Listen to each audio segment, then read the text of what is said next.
ಡಿ.ಕೆ. ಶಿವಕುಮಾರ್ ಅವರು complete silent ಆಗಿಬಿಟ್ಟಿದ್ದಾರೆ.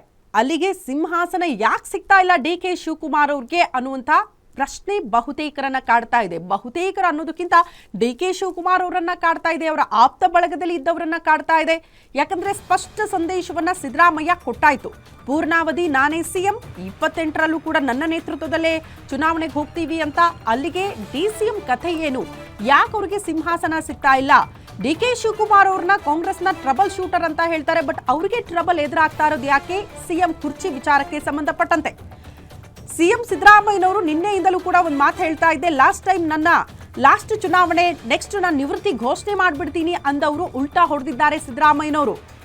ಮಾಧ್ಯಮದವ್ರು ಕೇಳಿದ್ರು ಪ್ರಶ್ನೆನ, ನಿವೃತ್ತಿ ಘೋಷಣೆ ಮಾಡ್ತೀನಿ ಅಂದ್ರಲ್ಲ ಸರ್, ನೆಕ್ಸ್ಟ್ 2028ಕ್ಕಾದ್ರೂ ಹಾಗಾದ್ರೆ ಡಿ.ಕೆ. ಶಿವಕುಮಾರ್ ಅವ್ರಿಗೆ ಸಿಎಂ ಕುರ್ಚಿ ಖಾಲಿ ಇರುತ್ತಾ ಅಂತ.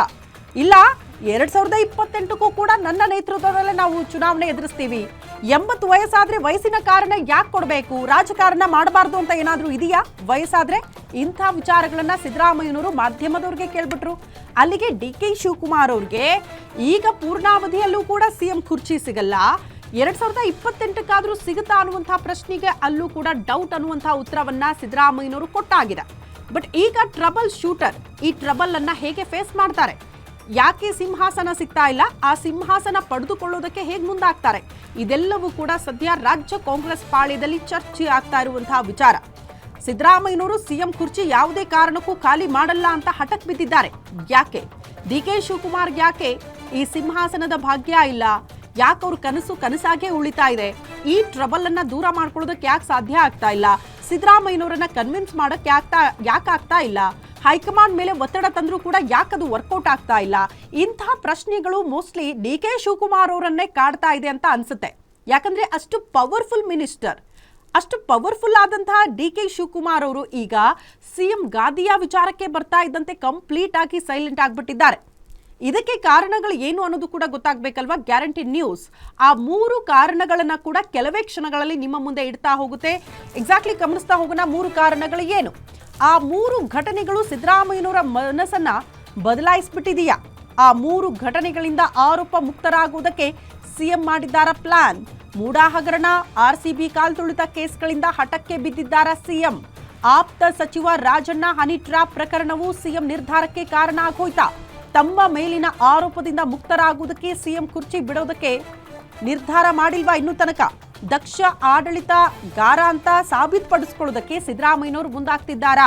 ಇದೆಲ್ಲವೂ ಕೂಡ ಸದ್ಯಕ್ಕೆ ಇರುವಂತಹ ಕುತೂಹಲ. ಹಾಗಾಗಿ 3 ಪ್ರಮುಖ ಘಟನೆಗಳು ಸಿದ್ದರಾಮಯ್ಯನವರ ಮನಸ್ಸನ್ನ ಬದಲಾವಣೆ ಮಾಡದ ರೀತಿಯಲ್ಲಿ ಕಾಣಿಸ್ತಾ ಇದೆ.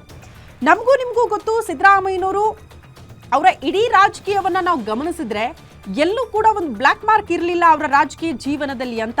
ಈಗ ಇದ್ದಕ್ಕಿದ್ದಂತೆ ಅವರ ರಾಜಕೀಯ ಜೀವನದಲ್ಲಿ ಬ್ಲ್ಯಾಕ್ ಮಾರ್ಕ್ ಹಾಕಿ ಕೂತ್ಕೊಂಡಿರೋದು ಮೂಡಾ ಹಗರಣ. ಮೂಡಾ ಹಗರಣದಲ್ಲಿ 14 ನಿವೇಶನಗಳನ್ನ ತಮ್ಮ ಪ್ರಭಾವ ಬೀರಿ ಅಕ್ರಮವಾಗಿ ಪಡೆದುಕೊಂಡಿದ್ದಾರೆ ಎನ್ನುವಂತ ಆರೋಪ.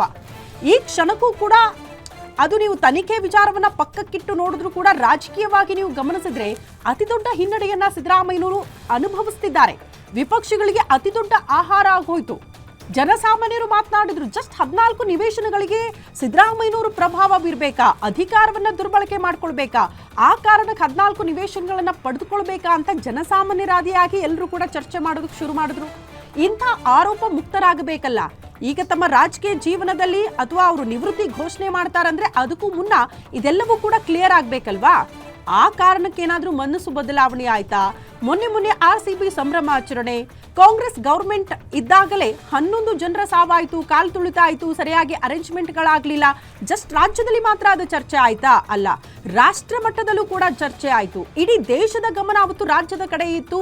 ಹೇಗೆ ವ್ಯವಸ್ಥೆ ಮಾಡಿಕೊಂಡ್ರು, 11 ಜನ ಸತ್ತೋದ್ರು, 18 ವರ್ಷ ಆದ ಮೇಲೆ ಕಪ್ಪು ಗೆದ್ದಂತಹ RCBನ ಬರ್ಮಾಡ್ಕೊಂಡಂತಹ ರೀತಿ, ಆಯೋಜನೆ ಮಾಡಿರುವಂತಹ ಕಾರ್ಯಕ್ರಮಗಳು ಅಚ್ಚುಕಟ್ಟಾಗಿರಬೇಕಾಗಿತ್ತು. ಬಟ್ ಯಾವ ವ್ಯವಸ್ಥೆಯೂ ಕೂಡ ಆಗಲಿಲ್ಲ ಅಂತ ದೇಶ ಮಟ್ಟದಲ್ಲಿ ರಾಜ್ಯದ ಮರ್ಯಾದೆ ಹೋಯಿತು. ಅದನ್ನ ಸರಿ ಮಾಡುವಂತಹ ಪ್ರಯತ್ನಗಳಾಗ್ತಾ ಇದೆಯಾ ಅನ್ನೋದು ಪ್ರಶ್ನೆ.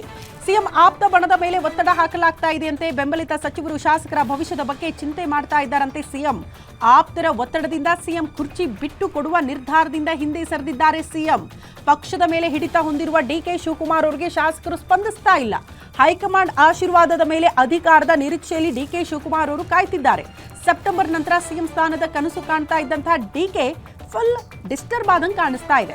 ಸಿಎಂ ಆಪ್ತ ಬಣದ ಸಚಿವರಿಂದ ಸಿದ್ದರಾಮಯ್ಯನವರ ಮೇಲೆ ನಿರಂತರವಾಗಿ ಒತ್ತಡ ಅಂತೂ ಇದೆ. ಖಂಡಿತ ಹೌದು. ಯಾಕಂದ್ರೆ ಸಿದ್ದರಾಮಯ್ಯನವರ ಸುತ್ತಮುತ್ತಲೂ ಇದ್ದವರು ಕಾಯ್ತಿದ್ದಾರೆ. ಸಿದ್ದರಾಮಯ್ಯನವರು ಕೆಳಗಿಳಿದ್ರೆ ಸಿಎಂ ಕುರ್ಚಿ ಬಿಟ್ಟು ನೆಕ್ಸ್ಟ್ ನಮ್ಮ ಅಸ್ತಿತ್ವದ ಪ್ರಶ್ನೆ ಏನು ಅನ್ನೋದನ್ನ ಬಹುತೇಕ ಆಪ್ತರನ್ನ ಕಾಡ್ತಾ ಇದೆ. ಇನ್ಫ್ಯಾಕ್ಟ್ ಸತೀಶ್ ಜಾರಕಿಹೊಳಿ ಸೇರಿದಂತೆ KN ರಾಜಣ್ಣ ಅವ್ರನ್ನ ಸೇರಿದಂತೆ ಎಲ್ರಿಗೂ ಕೂಡ ಕಾಡ್ತಾ ಇದೆ. DK ಶಿವಕುಮಾರ್ ಅವರು ಸಿಎಂ ಆದ್ರೆ ಇವರಿಗೆ ಅಷ್ಟರ ಮಟ್ಟಿಗೆ ಸ್ಥಾನಮಾನ ಸಿಗಲ್ಲ, ನಾವು ಎಲ್ಲ ಸ್ಥಾನಮಾನದಿಂದ ದೂರ ಇರಬೇಕಾಗತ್ತೆ, ನಮ್ಮನ್ನ ನಡೆಸ್ಕೊಳ್ಳೋ ರೀತಿನೇ ಬೇರೆ ಆಗಿರುತ್ತೆ DK ಶಿವಕುಮಾರ್ ಅವರು. ಆ ಆತಂಕವನ್ನ ಸಿದ್ದರಾಮಯ್ಯ ಆಪ್ತ ಬಳಗದಲ್ಲಿದ್ದವರು ಎದುರಿಸ್ತಿದ್ದಾರೆ. ಹಾಗಾಗಿ ಸಿದ್ದರಾಮಯ್ಯನವರು ಅಧಿಕಾರದಲ್ಲಿದ್ದಾಗಲೇ ನಮ್ಮ ಸ್ಥಾನವನ್ನ ನಾವು ಭದ್ರ ಮಾಡ್ಕೊಳ್ಬೇಕು ಅನ್ನೋ ನಿಟ್ಟಿನಲ್ಲಿ ಆಪ್ತ ಬಳಗ ಕೂಡ ಸತತವಾಗಿ ಪ್ರಯತ್ನ ಪಡ್ತಾ ಇದೆ. ಫಾರ್ ಎಕ್ಸಾಂಪಲ್ KPCC ಅಧ್ಯಕ್ಷ ಭಟ್ಟವನ್ನ ಗಿಟ್ಟಿಸ್ಕೊಳ್ಬೇಕು ಅಂತ ಸತೀಶ್ ಜಾರಕಿಹೊಳಿ ಅವರು ಕಾಯ್ತಿದ್ದಾರೆ. ಹಾಗಾಗಿ DK ಶಿವಕುಮಾರ್ ಅವರು ಸಿಎಂ ಆಗೋಕ್ಕೂ ಮುನ್ನ ನಮ್ಮ ಸ್ಥಾನವನ್ನ ಭದ್ರ ಮಾಡ್ಕೋಬೇಕು, ನಾವು ಉನ್ನತ ಸ್ಥಾನಮಾನದಲ್ಲಿ ಇರಬೇಕು, ಅಂತ ಅವಕಾಶಗಳು ನಮಗೆ ಸಿಗಬೇಕು, ಅಷ್ಟರಲ್ಲೇ ಸಿದ್ದರಾಮಯ್ಯನವರು ಇರೋ ತನಕ ಆಗಬೇಕು ಅನ್ನುವಂಥ ಲೆಕ್ಕಾಚಾರದಲ್ಲಿ ಅವರ ಆಪ್ತ ಬಳಗ ಇದೆ. ಹಾಗಾಗಿ ಸಿದ್ದರಾಮಯ್ಯನವರ ಮೇಲೆ ನಿರಂತರವಾಗಿ ಅವರ ಆಪ್ತ ಬಳಗದವರು ಒತ್ತಡ ಹಾಕ್ತಿದ್ದಾರೆ. ಇಲ್ಲ ಸರ್, ಯಾವುದೇ ಕಾರಣಕ್ಕೂ ನೀವು ಸಿಎಂ ಕುರ್ಚಿಯಿಂದ ಕೆಳಗಿಳಿಬಾರ್ದು, ನೀವು ಸಿಎಂ ಕುರ್ಚಿಯಿಂದ ಕೆಳಗಿಳಿದ್ರೆ ನಮ್ಮ ರಾಜಕೀಯ ಭವಿಷ್ಯ ಕೂಡ ಅಂತ್ಯ ಆಗ್ಬಿಡುತ್ತೆ, ನಮಗೆ ಯಾವುದೇ ಅಧಿಕಾರ ಸಿಗಲ್ಲ, ಸ್ಥಾನಮಾನ ಸಿಗಲ್ಲ, DK ಶಿವಕುಮಾರ್ ಅವರ ಮೇಲೆ ನಂಬಿಕೆ ಇಟ್ಕೊಂಡು ನಾವು ಸ್ಥಾನದ ನಿರೀಕ್ಷೆ ಮಾಡೋಕ್ಕಾಗಲ್ಲ ಅನ್ನುವಂತಹ ವಿಚಾರಗಳನ್ನ ಅವರ ಆಪ್ತ ಬಳಗದಲ್ಲೇ ಇದ್ದವರು ಕೇಳ್ಕೊಂಡಿದ್ದಾರೆ, ಒತ್ತಡ ಹಾಕ್ತಿದ್ದಾರೆ. ಹಾಗಾಗಿ ಸಿದ್ದರಾಮಯ್ಯನವರು ಮನಸ್ಸು ಬದಲಾವಣೆ ಮಾಡಿಕೊಂಡಿರಬಹುದು. ಇಫ್ ಸಪೋಸ್ ಈ ಕ್ಷಣಕ್ಕೂ ಸಿದ್ದರಾಮಯ್ಯನು ಸಿಎಂ ಸ್ಥಾನದಿಂದ ಕೆಳಗಿಳಿಬೇಕು ಅಂತ ನಿರ್ಧಾರ ಆದರೆ ಹೈಕಮಾಂಡ್ ಏನಾದರೂ ಒತ್ತಡ ಹಾಕಿ ಅವ್ರನ್ನ ಕೆಳಗಿಳಿಸೋ ಪ್ರಯತ್ನ ಮಾಡಿದ್ರು ಕೂಡ ಖಂಡಿತ ಈ ಕಂಡೀಷನ್ಸ್ ಅನ್ನ ಕೂಡ ಸಿದ್ದರಾಮಯ್ಯನವರು ಇಡೋದ್ರಲ್ಲಿ ಡೌಟೇ ಇಲ್ಲ. ಆಪ್ತ ಬಳಗಕ್ಕೆ ಉನ್ನತ ಸ್ಥಾನಮಾನ ಕೊಟ್ರೆ ಮಾತ್ರ, ನಾನು ಹೇಳಿದವರಿಗೆ ಇಂಥ ಸ್ಥಾನಗಳು ಸಿಕ್ಕರೆ ಮಾತ್ರ ಕೆಳಗಿಳಿತೀನಿ ಅನ್ನುವಂಥ ಕಂಡೀಷನ್ಸ್ ಹಾಕಿದ್ರು ಕೂಡ ಆಶ್ಚರ್ಯ ಪಡಬೇಕಾಗಿಲ್ಲ.